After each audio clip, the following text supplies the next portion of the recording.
नमस्कार, 20 मिनट 20 खबर में आप सभी का बहुत बहुत स्वागत है। मैं हूं आप सबके साथ ऋषिका। अगले 20 मिनट में हम आपको 20 अहम खबरों से रूबरू कराने वाले हैं। तो चलिए शुरू करते हैं 20 मिनट में 20 खबरों का सिलसिला। जोधपुर में एक खड़ी बस में अचानक से आग लगने से हड़कंप मच गया। बस स्टैंड पर खड़े यात्री उस वक्त दहशत में आ गए जब लपटों से घिरी बस अपने आप चलने लगी। एक बार के लिए देखकर यहाँ पर मौजूद लोग डर गए कि अंदर कोई है तो नहीं। इस पर फायर ब्रिगेड की टीम को सूचना दी गई। करीब 2 घंटे की मशक्कत के बाद आग पर काबू पाया गया।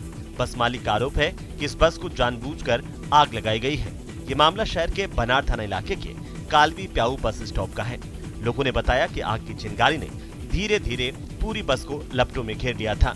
कुछ देर बाद आग की वजह से बस रुक रुक कर आगे चलने लगी। ऐसा लग रहा था कि कोई बस में है, लेकिन गियर और आग की वजह से बस आगे की ओर बढ़ती जा रही थी। कुछ देर बाद बस में धमाके होने लगे, कांच टूटने की आवाज आने लगी तो आसपास मौजूद लोग भी डर गए। सूचना मिलने पर शास्त्री नगर और नागौरी गेट फायर ब्रिगेड से 2 गाड़ियां मौके पर पहुंची। गनीमत रही कि सड़क पर फ्लाईओवर का निर्माण कार्य चलने से आधी सड़क पर टीन का पार्टीशन लगा है, जहां बस अटक कर रुक गई।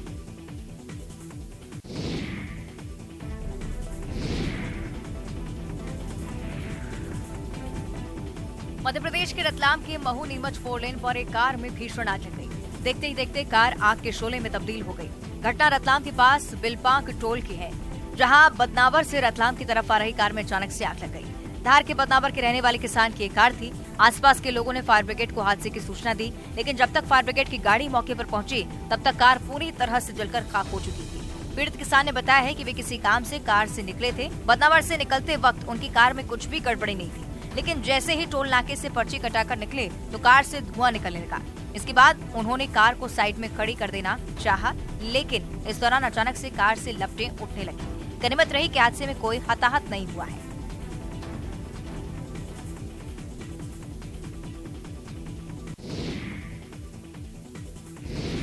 पूरे उत्तर भारत में इन दिनों कड़ाके की ठंड पड़ रही है। ठंड बढ़ने के साथ ही कोहरे का भी असर देखने को मिल रहा है। घने कोहरे के कारण उत्तर प्रदेश के गोरखपुर में भी भीषण सड़क हादसा हुआ। लो विजिबिलिटी की वजह से एक के बाद एक वाहन टकराकर दुर्घटनाग्रस्त हो गए। गनीमत रही कि हादसे में किसी की जान नहीं गई। हालांकि 6 लोग घायल हुए हैं, जिन्हें अस्पताल में एडमिट किया गया है, जबकि आपस में वाहनों के टकराने से बस समेत 1 दर्जन वाहन क्षतिग्रस्त हुए हैं। इनमें 2 वाहन अनियंत्रित होकर के पलट गए। घटना की सूचना मिलने पर मौके पर पहुंची पुलिस ने घायलों को अस्पताल पहुंचाया। ये मामला गीडा थाना इलाके के बाघा गाड़ा से तेंदुआ टोल प्लाजा के बीच का है। आपको बता दें कि कोहरे के चलते यूपी से लेकर दिल्ली तक कई शहरों से सड़क हादसों की खबरें सामने आ रही हैं। कोहरे की वजह से कम विजिबिलिटी हो जाती है, जिसकी वजह से लोगों को गाड़ी चलाने में दिक्कतों का सामना करना पड़ता है।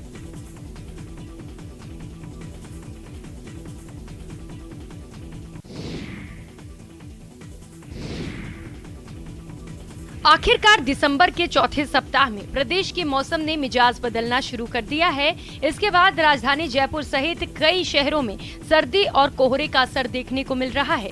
राजधानी जयपुर के आसपास के ग्रामीण इलाकों में जहां घना कोहरा देखने को मिला, वहीं शेखावाटी के जिलों में भी सर्दी और कोहरा देखने को मिल रहा है। फतेहपुर, चूरू, पिलानी, करौली समेत कई इलाकों में पारा 5 डिग्री के नीचे उतर गया। राजधानी जयपुर में भी सुबह का पारा 9 डिग्री दर्ज किया गया। मौसम के बदले तेवर का असर झुंझुनू में देखने को मिल रहा है, जहां सुबह सुबह पूरा जिला कोहरे की चादर में लिपटा दिखा। सर्दी और कोहरे ने किसानों को राहत प्रदान की है, क्योंकि सर्दी नहीं पड़ने से फसलों को खासा नुकसान हो रहा था। इधर मौसम विभाग ने आने वाले दिनों में ठंड और बढ़ने का अनुमान लगाया है। इसके अलावा प्रदेश के कई इलाकों में शीतलहर की भी आशंका जताई जा रही है।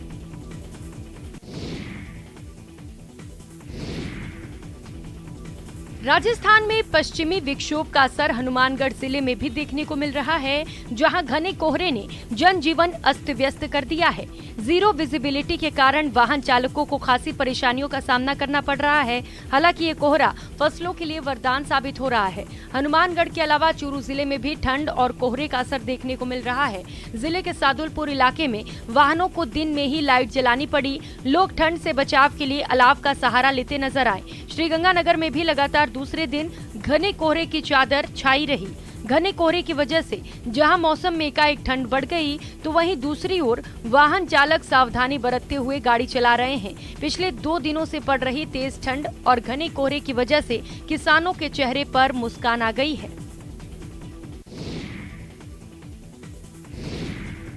पंजाब सहित देश के कई राज्यों में शीतलहर का प्रकोप है। अमृतसर के अटारी वाघा बॉर्डर पर भी घना कोहरा और शीतलहर जारी है, लेकिन इस कड़ाके की ठंड में भी बीएसएफ के जवान अंतर्राष्ट्रीय सीमा पर लगी फेंस पर लगातार पेट्रोलिंग कर रहे हैं। कोहरे के कारण विजिबिलिटी कम होने की वजह से अटारी वाघा सीमा पर सैनिकों की सतर्कता बढ़ा दी गई है। सीमा पर किसी भी तरह की नापाक हरकत को रोकने के लिए बीएसएफ पूरी तरह मुस्तैद है और जवान लगातार पेट्रोलिंग कर रहे हैं। इस पेट्रोलिंग में बीएसएफ की महिला कांस्टेबल भी साथ दे रही हैं।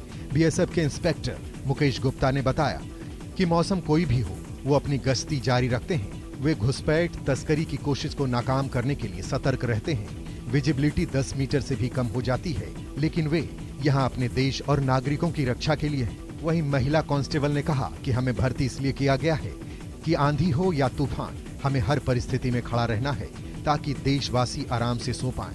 यहाँ बहुत ज्यादा धुंध होती है, लेकिन हम लगातार पेट्रोलिंग करते रहते हैं।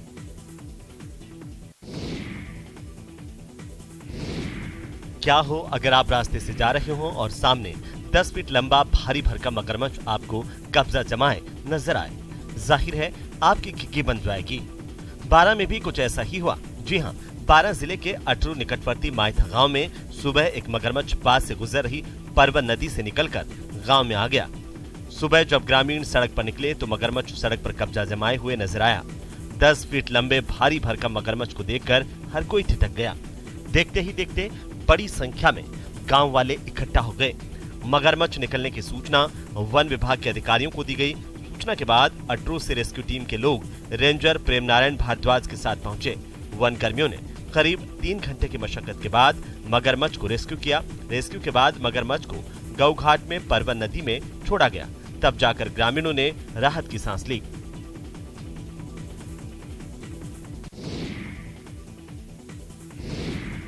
उत्तर प्रदेश के ललितपुर में एक मगरमच्छ को धूप का आनंद लेना महंगा पड़ गया, जहां एक विशालकाय मगरमच्छ एक बांध से निकली नहर की रेलिंग में फंस गया। रेलिंग में फंसा मगरमच्छ काफी देर तक यहां फंसा रहा। मगरमच्छ रेलिंग में फंसकर काफी देर तक छटपटाता रहा। आखिरकार वो बाहर निकला और वापस नहर में जा पहुंचा। बताया जाता है कि थाना पूरा कलां तहत सुकवा डुकवा बांध से निकली नहर से एक विशालकाय मगरमच्छ धूप का आनंद लेने के लिए सड़क पर आ गया। ग्रामीणों की नजर जैसे ही मगरमच्छ पर पड़ी, वह दहशत ज़दा होकर शोर शराबा करने लगे। शोर शराबा सुनकर मगरमच्छ नहर की ओर भागा, लेकिन रेलिंग में फंस गया। बड़ी मुश्किल से मगरमच्छ रेलिंग से निकलकर नहर में पहुंचा। मौके पर मौजूद किसी शख्स ने अपने मोबाइल से मगरमच्छ का ये वीडियो बनाकर सोशल मीडिया पर वायरल कर दिया।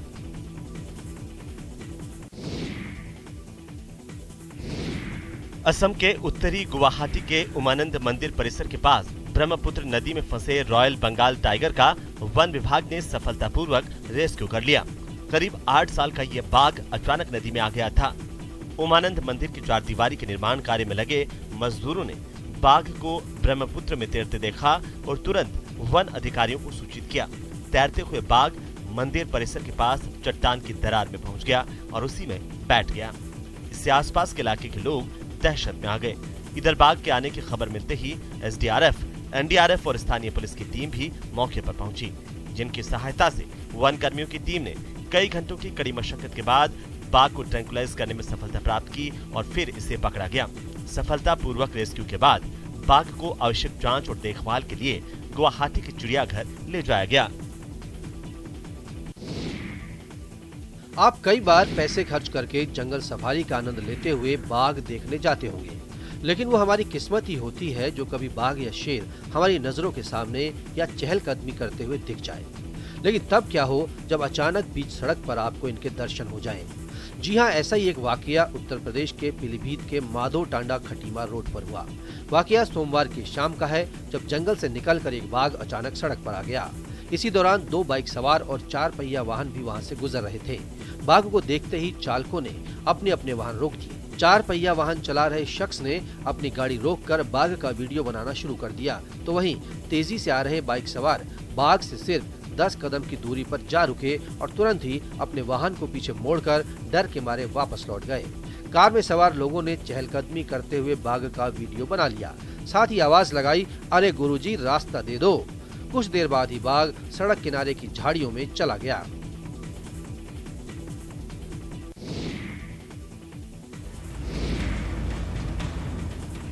इश्क का शुरूर जब चढ़ा तो प्रेमी अपनी प्रेमिका से मिलने पहुंचा।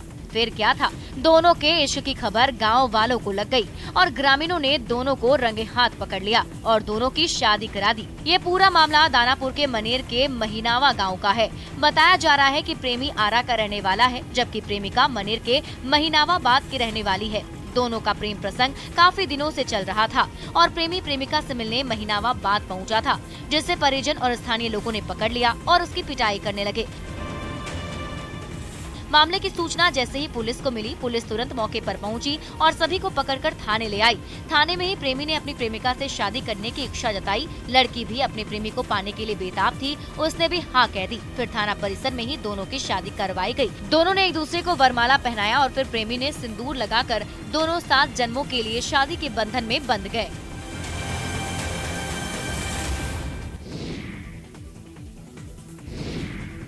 एक पैर पर कूद कूद कर स्कूल जा रहे बेबस बच्चे की ये तस्वीर माता सीता की जन्मस्थली सीतामढ़ी से सामने आई है, जहां एक पैर से लाचार ये मासूम दिव्यांग प्रशांत रोज इसी तरह जद्दोजहद करते हुए विद्यालय जाता है।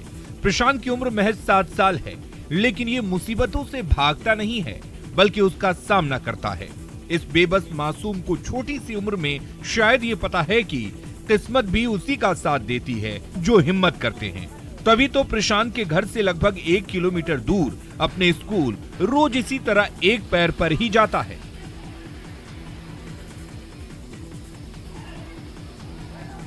क्या नाम हुआ? प्रशांत। प्रशांत नाम हुआ। किस स्कूल में पढ़ते हो? दूसरा में। दूसरा क्लास में पढ़ते हो? कैसे आते हो स्कूल? एक पैर से। एक पैर से आते हो। दिक्कत भी होता है? होता है। हाँ? होता है। दिक्कत होता है जी।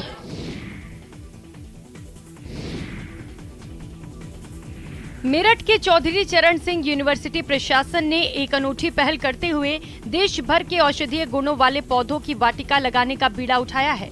बॉटनी विभाग के एचओडी डॉक्टर विजय मलिक के मुताबिक पिछले 5 साल से ये प्रक्रिया चल रही है। पिछले 5 साल में 100 से ज्यादा स्पीशीज के पौधे लगाए गए हैं। उन्होंने बताया कि नॉर्थ ईस्ट, मध्य प्रदेश, उत्तराखंड, गुजरात, राजस्थान से भी कई प्लांट यहाँ लगाए गए हैं। डॉक्टर मलिक के मुताबिक 2035 तक इस वाटिका में देश का हर औषधीय पौधा तैयार हो जाएगा। इधर यूनिवर्सिटी के बॉटनी विभाग ने एक और शानदार काम किया है और कैंपस में लगे पेड़ पौधे की कुंडली भी तैयार कर दी है, वो भी बेहद हाईटेक तरीके से।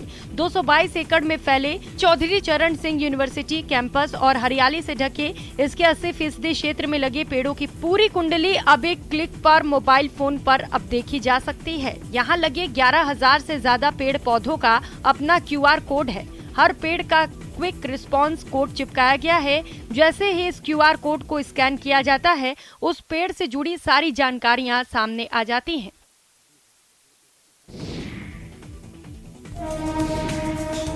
रामगढ़ में बरकाकाना से राजधानी रांची के बीच सुरंगों और ऊंचे पहाड़ों के बीच से रेल का सफर काफी रोमांच पैदा करने जा रहा है। CSR के निरीक्षण और स्पीडी ट्रायल के बाद अब जल्द ही इस रूट से ट्रेनें दौड़ने लगेंगी। बरकाकाना से रांची तक इस रेल रूट में सिद्धवार से साकी के बीच 26 किलोमीटर के रास्ते में 4 सुरंगें हैं, जिनसे होकर गुजरना एक अलग ही अनुभव देगा। ऊंचे पहाड़ों को चीर कर बनाए गए सुरंग के साथ आसपास की हरी भरी वादियां यात्रा के दौरान किसी तरह की थकान नहीं होने देंगी।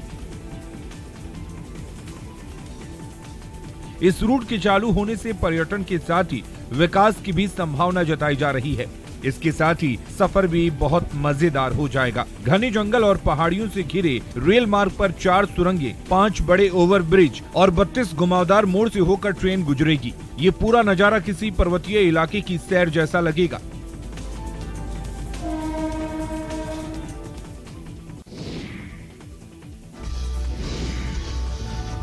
रांची के सिल्ली में आयोजित गूंज महोत्सव का तीसरा और अंतिम दिन युवाओं के नाम समर्पित रहा। बॉलीवुड सिंगर तुलसी कुमार के गानों पर पूरी राजधानी रात भर थिरकती रही। महोत्सव में क्षेत्र के युवाओं और विद्यार्थियों के लिए कई योजनाओं की भी शुरुआत की गई। इसी के तहत सिल्ली के सभी हाई स्कूलों में स्मार्ट क्लास की शुरुआत की गई है। पढ़ेगा सिल्ली बढ़ेगा सिल्ली अभियान के पहले चरण में विधानसभा क्षेत्र के 6 हाई स्कूलों में IIT Kanpur alumni based edtech startups googling के बीच हुए MOU को आगे बढ़ाते हुए 17 हाई स्कूलों में स्मार्ट क्लास के माध्यम से पढ़ाई का शुभारंभ किया गया। साथ ही तीसरे दिन तुलसी कुमार के गाने और उनकी स्टेज परफॉर्मेंस ने लोगों का दिल जीत लिया। तुलसी की गायकी के गाने को सुनकर लोग मंत्रमुग्ध हो गए। साथ ही मुंबई से आए बैंड ने तो महफिल ही लूट ली। डांस और गाने के कॉम्बिनेशन ने लोगों को खूब झुमाया।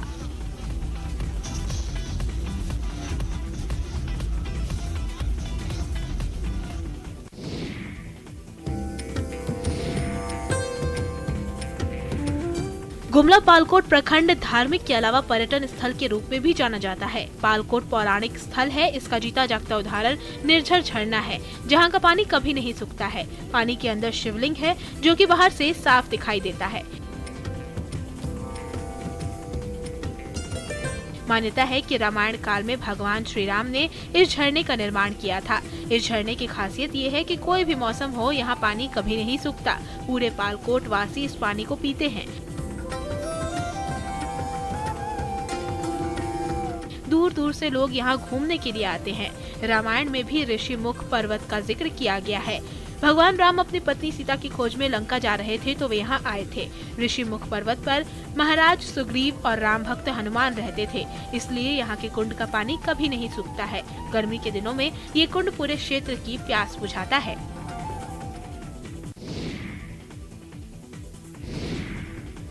केरल के सबरीमाला मंदिर दर्शन के लिए श्रद्धालुओं का सैलाब उमड़ रहा है। भारी भीड़ को देखते हुए सुरक्षा के चाक चौबंद इंतजाम किए गए हैं। इसके लिए हर पॉइंट पर पुलिस अधिकारियों को तैनात किया गया है। कतार में प्रतीक्षा कर रहे श्रद्धालुओं को हल्का भोजन और पीने का पानी भी उपलब्ध कराया जा रहा है। पुलिस के अलावा RAF और NDRF कर्मियों की सेवाओं का भी उपयोग यातायात को नियंत्रित करने के लिए लिया जा रहा है। श्रद्धालुओं की भारी भीड़ को देखते हुए दर्शन का समय 1 घंटा बढ़ा दिया गया है। इस बार मंदिर दर्शन के लिए आ रहे श्रद्धालुओं की संख्या ने पिछले कई रिकॉर्ड भी तोड़ दिए हैं। आने वाले दिनों में श्रद्धालुओं की संख्या और भी ज्यादा होने का अनुमान लगाया गया है। बता दें कि सबरीमाला में भगवान अयप्पा मंदिर के कपाट 17 नवंबर को खोले गए थे। 41 दिवसीय वार्षिक मंडला पूजा उत्सव का समापन 27 दिसंबर को होगा। 30 दिसंबर को मंदिर फिर से खोला जाएगा, जिसके बाद 14 जनवरी 2023 को मकरविलक को तीर्थ यात्रा का समापन करते हुए 20 जनवरी को मंदिर बंद कर दिया जाएगा।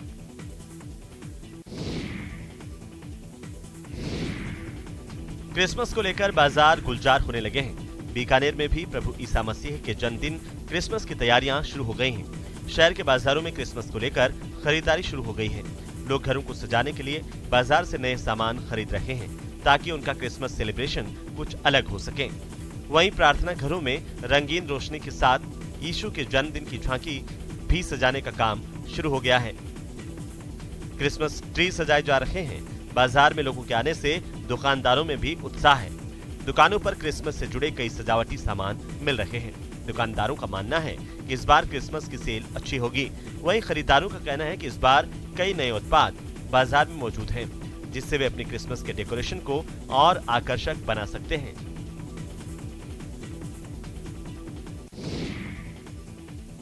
क्रिसमस में अब चंद दिन ही बचे हैं। ऐसे में इस त्योहार को लेकर शहर शहर जोरदार तैयारी चल रही है। तमिलनाडु के कोयम्बटूर में कई कारीगर क्रिसमस को लेकर मांग में रहने वाले बांस से बनी खास झोपड़ियां तैयार कर रहे हैं। बांस से तैयार इन ढांचों को पुआल की छत के साथ झोपड़ियों का आकार दिया जाता है, जिसके अंदर एक बच्चे के लिए एक चरनी रखी जाएगी। क्रिसमस पर उन्हें पूरी रोशनी से सजाया जाएगा। दरअसल कोयम्बटूर में प्रभु ईसा के जन्म को दिखाने के लिए लोग परंपरा का पालन करते हैं और इसीलिए बांस से बनी झोपड़ियों की पूरे शहर में खासी डिमांड रहती है। क्रिसमस के लिए तैयार इन खास झोपड़ियों की कीमत 150 रुपए से लेकर 650 रुपए तक की होती है। बांस की झोपड़ियां तैयार कर रहा ये परिवार पिछले कई सालों से इस काम में ही लगा है और क्रिसमस के आसपास काम जोरों पर रहता है, जिसकी वजह से परिवार के सभी लोग दिन रात काम में जुटे रहते हैं।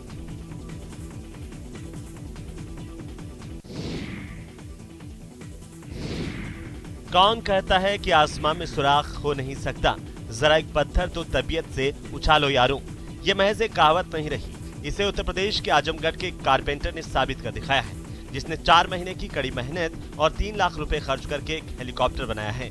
फर्क सिर्फ इतना ही है कि यह हेलीकॉप्टर हवा में नहीं उड़ता, सड़क पर चलता है। सलमान का यह हेलीकॉप्टर पूरे इलाके में चर्चा और कौतूहल का विषय बन गया है। उन्होंने बताया कि इलाके के लोगों ने अब ऐसे और हेलीकॉप्टर बनाने की मांग की है। साथ ही उन्होंने बताया कि इस प्रोजेक्ट के पीछे उनका उद्देश्य अपने गांव और जिले का नाम रोशन करना है। सलमान का कहना है कि जो लोग अपने जीवन में कभी भी हेलीकॉप्टर में नहीं बैठ पाते हैं, उनके लिए यह एक तोहफा है। उन्होंने सरकार और बड़ी कंपनियों से मांग की है कि वे हमारी मदद करें और अब हमारे सपनों को उड़ान दें। वहीं स्वदेशी हेलीकॉप्टर की सैर करने के लिए ग्रामीण बड़ी संख्या में इकट्ठा हो रहे हैं और बारी बारी से लोग इसकी सैर कर रहे हैं। सलमान का देसी हेलीकॉप्टर सोशल मीडिया पर भी जमकर वायरल हो रहा है।